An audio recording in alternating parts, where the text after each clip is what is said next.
Anyone who's ever visited a jail knows it's not exactly the most comfortable place in the world. That's why the American judicial system has the institution of bail, a deposit to the court made in either cash or collateral that allows a person to purchase their freedom while preparing for and undergoing trial. Around 40% of criminal defendants are ultimately released on bail. For defendants who can't afford to post their own bail, there's a person called a bail bondsman. Bail bondsmen work for private LLCs and front these people a portion of the money for their bail, which are called surety bonds, and typically charge a fee for doing so. Though the amount of the fee varies from bondsman to bondsman, the standard fee is 10%. Under this system, if a defendant agrees to the terms set forth by the bail bondsman in order to win their freedom, they're essentially handing over power of attorney for themselves to the bail bondsman. This means that if they fail to appear in court on the scheduled date or try to skip town, the bail bondsman has the right to track them down and haul them in. But the bail bondsmen don't undertake this task themselves. They often hire bounty hunters, also known as bail enforcement agents or recovery agents, to track the defendant down on their behalf. But what's it like being a bounty hunter? What are the rules and laws that typically govern bounty hunters? And is it as badass of a job as their job title suggests?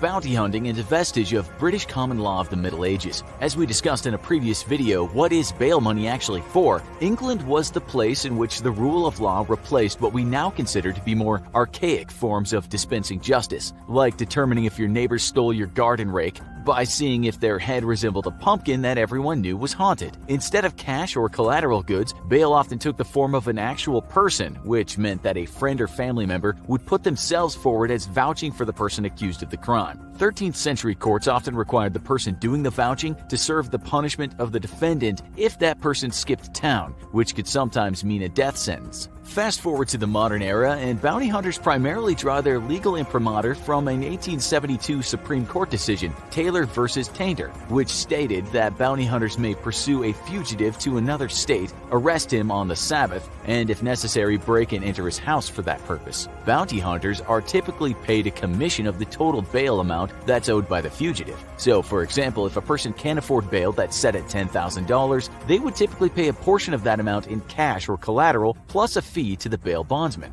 Then the bail bondsman pays the rest of the amount, which is backed by insurance. However, the bail bondsman only gets their money back if the person who was released on bail actually shows up to court. If that person skips their court date or leaves town, it's the bail bondsman who's on the hook for the full bail amount. If the bail bondsman winds up having to pay the full amount because the defendant hasn't appeared in court, that's called a forfeiture. If the bail bondsman can produce the person who skipped out, a person referred to as a skip, then the bail bondsman is given the entire bail amount plus the initial fee that they charged to the skip for providing the bail money in the first place. In other words, if the skip is successfully apprehended and brought back to court, the skip loses the amount that they initially put up in cash or collateral. In those cases in which a person has skipped town, the bondsman hires a bounty hunter to track the person down and even apprehend them. But since bounty hunters are independent contractors and work on commission, they only get paid if they're able to find the skip and bring them in. There isn't a verifiable way to count the number of bounty hunters in the United States. No central database exists, and state laws vary widely as to the legality of the practice. Multiple states, such as Oregon, Kentucky, and Illinois, have banned the practice of bounty hunting altogether. Other states, such as Wyoming, are on the other end of the spectrum, with few, if any, rules governing the practice at all. However, according to an estimate by an industry organization called the Professional Bail Agents of the United States, the total number of bounty hunters in the U.S.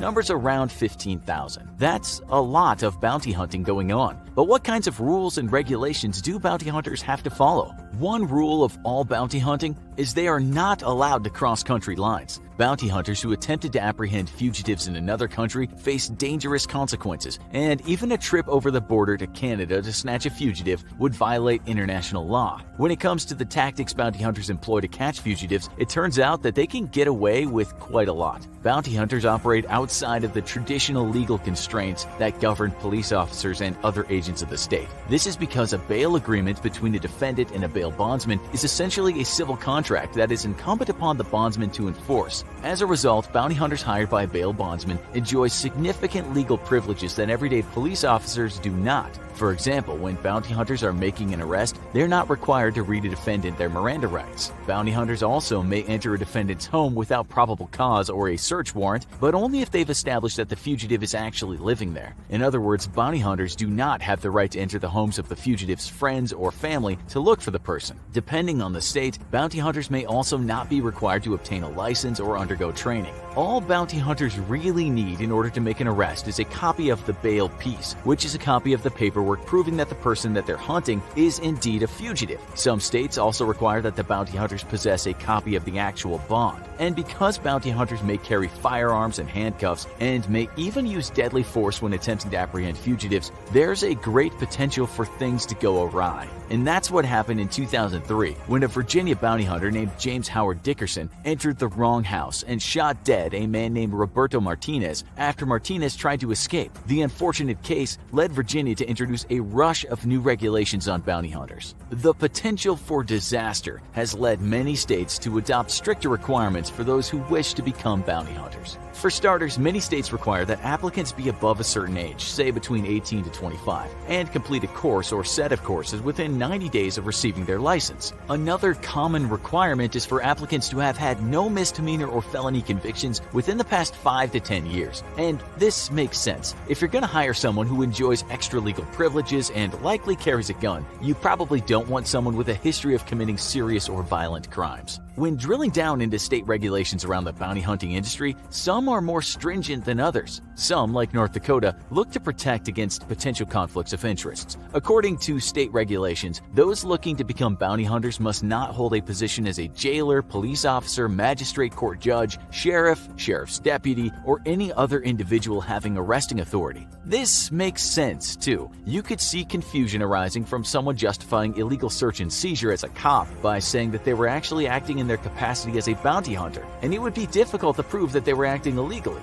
Mississippi has similar requirements. State law indicates that those seeking licensure as a bail enforcement agent may not be employed as an attorney, law enforcement agent, or judicial official, and may not be employed as a correctional officer in a facility where inmates are bailable. Some state laws around the industry pay particular attention to applicants' personal behavior. In Iowa, for example, people looking to become bounty hunters must have no history of domestic violence or drug and alcohol abuse. And in Georgia, in addition to its requirements around age, felony convictions, and U.S. citizenship, the state also requires that prospective bounty hunters be eligible to carry a firearm. Then there's the issue of temperament. Media depictions like the popular reality TV show Dog the Bounty Hunter portray an industry full of cowboy-type bounty hunters who shoot from the hip, are regularly shot at, and engage in high-speed chases to apprehend their fugitives. In reality, bail bond agencies are far more likely to hire individuals who are low-key and understated for the role of a bounty hunter. It is, after all, a private company. If they're known for employing people who regularly shoot people or engage in cavalier behavior, it makes it less likely that people would want to solicit that company's services. In this case, people who are already in a stressful situation because they're facing a court hearing. It's also an insurance issue. Any of the bounty hunters who injure someone or put lives at risk could potentially be costing the company a great deal of money. And perhaps most importantly, one of the most distinct advantages that a bounty hunter has in his or her pursuit of a fugitive is the element of surprise. If a bounty hunter is constantly being loud and drawing attention to himself, he is likely to miss out on opportunities to apprehend his skip, which would make the bail bond agencies that much less inclined to hire him. The issue of liability makes clear that while there are some privileges that bounty hunters are allowed to exploit, there are still many things that bounty hunters are unequivocally not allowed to do. First and foremost, bounty hunters are not police officers, and any attempt by a bounty hunter to pass themselves off as a police officer is illegal. This appears to be a not uncommon occurrence. A man in the Bronx was recently arrested for being reportedly decked out in a bulletproof vest, pepper spray, 2 radios, and an expandable baton, a folding knife, and a BB gun holstered in his nylon gun belt. Establishing a clear delineation between who is a cop and who is a bounty hunter is important. When an everyday citizen is approached by a bounty hunter, they're not required to answer his or her questions and are not allowed to be detained. As a result, many bounty hunters refer to themselves as agents, as in bail enforcement agents or fugitive recovery agents. Yet, even with these boundaries in place, bounty hunters may still engage in practices that are considered questionable or even legally troublesome by law enforcement officials. For example, one Idaho bounty hunter was met with angry responses from law enforcement after live streaming his capturing of a fugitive and for a separate incident in which he asked the public for tips regarding a murder case. While not technically illegal, these practices arguably infringe upon the civil liberties of the fugitives and could endanger lives if things went wrong. Now, while all of this may sound frightening and make civil libertarians angry, there are reasons why the system exists. For starters, it's effective. According to a book by two economists that compare public and private law enforcement practices, the surety bond system has lower rates of people skipping out on their court dates than all the other forms of pretrial release. On top of that, bounty hunters have an astonishingly high capture rate, which sits anywhere from 85 to 99%.